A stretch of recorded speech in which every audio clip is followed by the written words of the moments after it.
out, and second guessing can shape our decisions. Morning, everyone. My name's Usman, in case the text there wasn't obvious enough. Let's talk about choice. In the modern day, you and I, we have access to more options and more opportunities than our ancestors ever had access to. And yet, instead of empowering us and liberating us, we find that it often makes us more anxious, more indecisive. Why is that? Why is it that you and I were so paralyzed by indecision, not just in the most monumental of choices like what university am I going to go to or what career path I'm going to pick, but even down to the most insignificant, inconsequential decisions like what flavor of ice cream am I going to pick or what am I going to wear today? What I think it boils down to as the core and primary reason for our indecision and the anxiety that drives it is opportunity cost. Those of you that take economics know what I'm about to say next.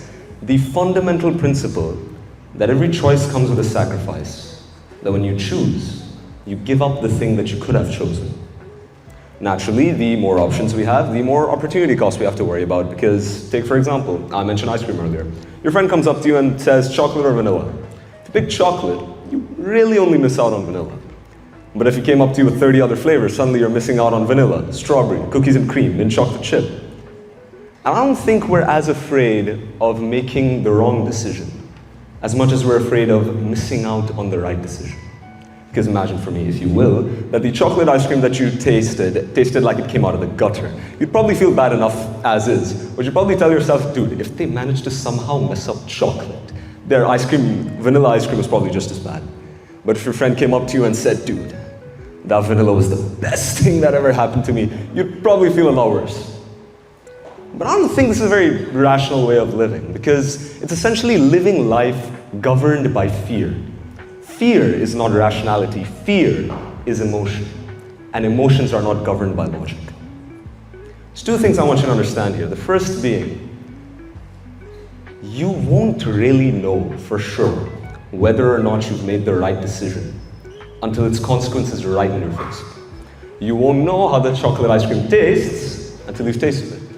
To quote a certain Levi Ackerman, no one ever knows how it will turn out. And the second thing being, let's say you mess up. Let's say I mess up here. I make a wrong decision. Let's say you and I, we make the most catastrophically wrong decision of our lives. Life goes on. How many people have you seen who make wrong decision after wrong decision after wrong decision, and yet they're fine? And yet you and I, we don't make very many wrong decisions at all because we don't make very many decisions at all, and yet we're the ones that are miserable. We're the ones that are anxious. It's because you're probably not going to mess up your life with 1 or 2 or 3 wrong decisions. But you will mess up your life by being an indecisive person. So where do we take this? Where do we go with this? What do we do about this indecision that plagues each and every aspect of our lives?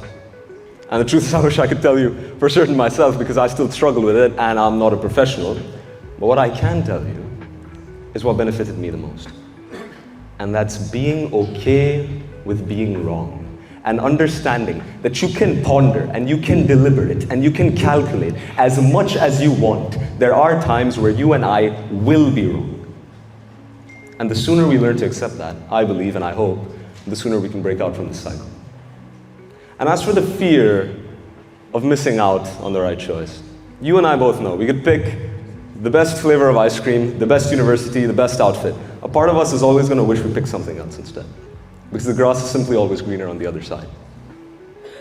Should probably end with something, something motivational, something fiery. I don't think I've been very inspirational thus far. Ladies and gentlemen, I want you, and you, and you, and Vihan Mehta, wherever he is, and the cockroach that's hiding somewhere in this room, to take your indecision by the neck like it owes you money, and put it down in the ground and kill it, because no one else is going to do it for you, and because life punishes indecision more than it punishes the wrong decisions. Thank you so much for your time, ladies and gentlemen. And have a